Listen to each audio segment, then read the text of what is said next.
Oséias capítulo 12. O povo de Israel vive praticando maldades e gasta o dia inteiro fazendo coisas que não têm valor. As mentiras e os crimes continuam a aumentar. Israel faz acordo com a Síria e manda azeite de presente para o Egito.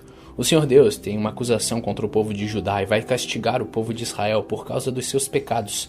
Jacó, o antepassado deles, lutou com seu irmão gêmeo Esaú enquanto os dois ainda estavam na barriga da mãe. Já homem feito, Jacó lutou com Deus. Ele lutou com um anjo e venceu. Então chorou e pediu que o anjo o abençoasse. Deus o encontrou em Betel e ali falou com ele. Esse foi o Senhor, o Deus Todo-Poderoso, e o seu nome é Senhor. Portanto, o povo de Israel volte de novo ao seu Deus e faça o que é bom e certo e confie sempre nele. O Senhor Deus diz: os israelitas são como os cananeus, são desonestos e usam balanças falsas para explorar os outros. Eles dizem: é verdade que somos ricos, mas ninguém pode nos acusar de termos ajuntado a nossa riqueza por meios desonestos. Porém eu, Senhor, sou o Deus de vocês, desde que os tirei do Egito. Eu farei com que vocês voltem a morar em barracas, como moravam quando me encontrei com vocês no deserto. Eu falei com os profetas e lhes dei muitas visões. Usei comparações quando falei ao povo por meio dos profetas. Mas o povo de Gileade adora ídolos e por isso vai ser morto. Em Gilgal, touros são sacrificados no altar. Por isso os altares vão virar montes de pedras nos campos arados. O nosso antepassado Jacó teve de fugir para a Mesopotâmia e trabalhou como pastor de ovelhas, a fim de conseguir uma esposa. Por meio do profeta Moisés, o Senhor Deus tirou o povo de Israel do Egito e cuidou deles. Com seus pecados, o povo de Israel provocou a ira do Senhor. Por isso ele fará com que paguem pelos crimes que cometeram e os castigará por causa das suas maldades.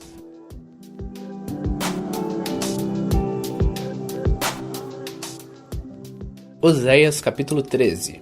Antigamente, quando a gente da tribo de Efraim falava, as outras tribos ficavam com medo, pois todos respeitavam os efraimitas, mas eles começaram a adorar o deus Baal e por isso vão morrer. Continuam pecando cada vez mais, fazendo imagens de metal para adorar. Essas estátuas de prata são invenção humana, são feitas por homens e, no entanto, eles dizem: ofereçam sacrifícios a estes deuses, e chegam até a beijar esses bezerros de metal. Por isso, essa gente desaparecerá como a cerração ao nascer do sol, ou como o orvalho que seca logo de manhã, ou como a palha que o vento leva embora, ou como a fumaça que sai pela chaminé. O Senhor Deus diz: eu, o Senhor, sou o Deus de vocês desde que os tirei do Egito. Eu sou o único Deus que vocês conhecem, o único Deus que os salvou. Eu cuidei de vocês quando estavam no deserto, naquelas terras sem água.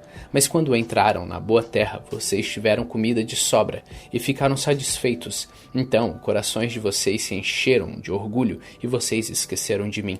Portanto, vou atacá-los como um leão. Ficarei de tocaia como um leopardo. Como uma ursa de quem roubaram os filhotes, eu sairei contra vocês e quebrarei as suas costelas. Como um leão, eu os devorarei ali mesmo. Como uma fera, eu os despedaçarei. Povo de Israel, eu vou acabar com vocês. Quem poderá salvá-los? Vocês pediram que eu lhes desse um rei e também chefes em todas as cidades. Mas como é que eles podem salvá-los? Fiquei irado com vocês e por isso lhes dei reis, e estando ainda irado, eu os tirei de vocês. Os pecados de Israel foram anotados, as suas maldades foram escritas. Chegou a hora de Israel começar a viver, mas Israel não quer porque não tem juízo. É como uma criança que na hora de nascer não quer sair da barriga da mãe. Será então que eu vou salvar o meu povo da morte? Será que eu vou livrá-los do mundo dos mortos? Ó morte, venha com seus tormentos. Ó mundo dos mortos, venham com seus castigos. Eu não terei mais compaixão deste povo. Mesmo que Israel cresça como uma planta viçosa, o Senhor Deus mandará que o inimigo venha do leste, como se fosse o vento quente do deserto, que secará completamente as fontes e as nascentes de água. Todas as riquezas do país serão levadas embora. O povo de Samaria será castigado porque se revoltou contra o seu Deus. Os homens morrerão na guerra, as crianças serão despedaçadas e as barrigas das mulheres grávidas serão rasgadas.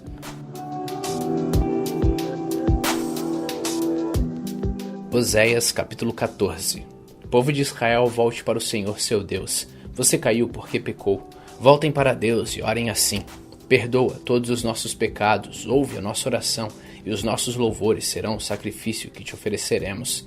A Síria não pode nos salvar e a cavalaria não pode nos proteger. Nunca mais diremos aos ídolos feitos por nós mesmos que eles são o nosso Deus. Tu, ó Deus, és misericordioso e cuida dos necessitados.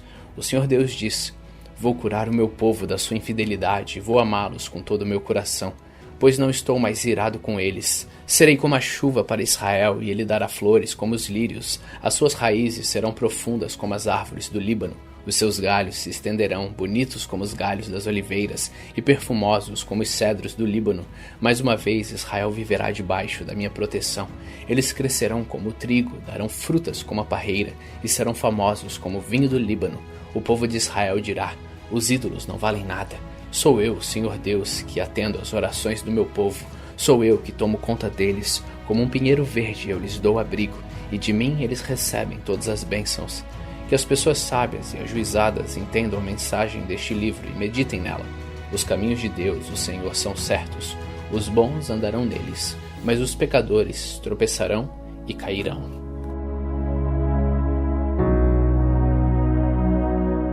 Hoje, no dia 349, terminamos o livro de Oséias. Continue faminto, continue humilde.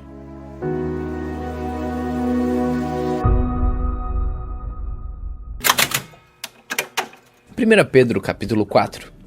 Por isso, assim como Cristo sofreu no corpo, vocês também devem estar prontos, como ele estava para sofrer. Porque aquele que sofre no corpo deixa de ser dominado pelo pecado. Então, de agora em diante, vivam o resto da sua vida aqui na terra de acordo com a vontade de Deus, e não se deixem dominar pelas paixões humanas. No passado, vocês já gastaram bastante tempo fazendo o que os pagãos gostam de fazer.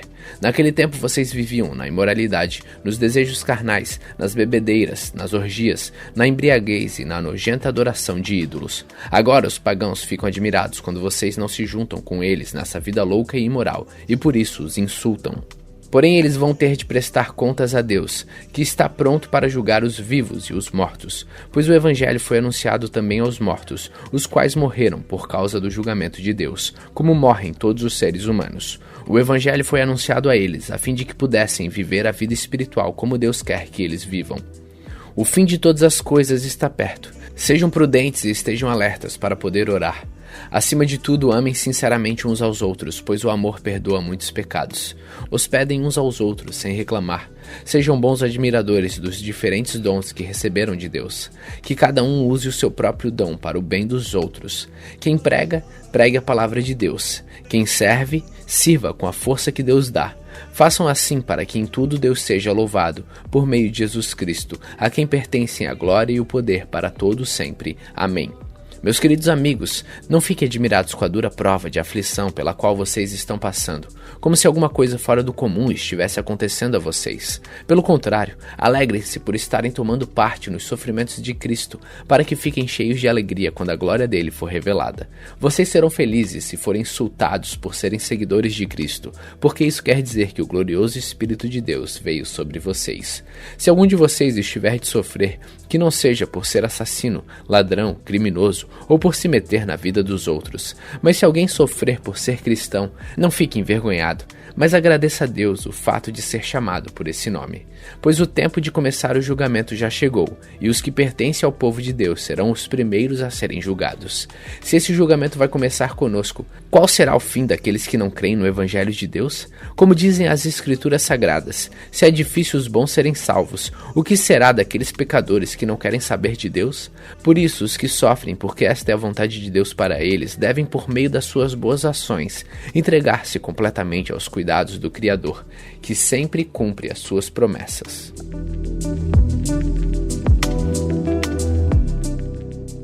Pedro capítulo 5. Eu, que também sou presbítero, dou agora conselhos aos outros presbíteros que estão entre vocês. Sou uma testemunha dos sofrimentos de Cristo e vou tomar parte na glória que será revelada. Aconselho que cuidem bem do rebanho que Deus lhe deu e façam isso de boa vontade, como Deus quer, e não de má vontade. Não façam seu trabalho para ganhar dinheiro, mas com o verdadeiro desejo de servir. Não procurem dominar os que foram entregues aos cuidados de vocês, mas sejam um exemplo para o rebanho, e quando o grande pastor aparecer, vocês receberão a coroa gloriosa, que nunca perde seu brilho. E vocês, jovens, sejam obedientes aos mais velhos, que todos prestem serviço uns aos outros com humildade, pois as Escrituras Sagradas dizem: Deus é contra os orgulhosos, mas é bondoso com os humildes. Portanto, sejam humildes debaixo da poderosa mão de Deus para que ele os honre no tempo certo. Entregue todas as suas preocupações a Deus, pois Ele cuida de vocês. Estejam alertas e fiquem vigiando, porque o inimigo de vocês, o diabo, anda por aí como um leão que ruge, procurando alguém para devorar. Fiquem firmes na fé e enfrentem o diabo, porque vocês sabem que no mundo inteiro os seus irmãos na fé estão passando pelos mesmos sofrimentos. Mas depois de sofrerem por um pouco de tempo, o Deus que tem por nós um amor sem limites e que chamou vocês para tomarem parte na sua eterna glória, por estarem unidos com Cristo, Ele mesmo os aperfeiçoará e dará firmeza, força e verdadeira segurança. A Ele seja o poder para sempre. Amém. Escrevo para vocês esta pequena carta com a ajuda de Silas, a quem eu considero um fiel irmão na fé.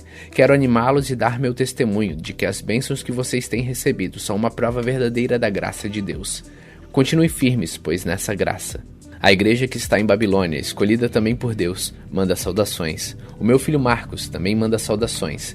Cumprimentem uns aos outros com um beijo de irmão. Que a paz esteja com todos vocês que pertencem a Cristo.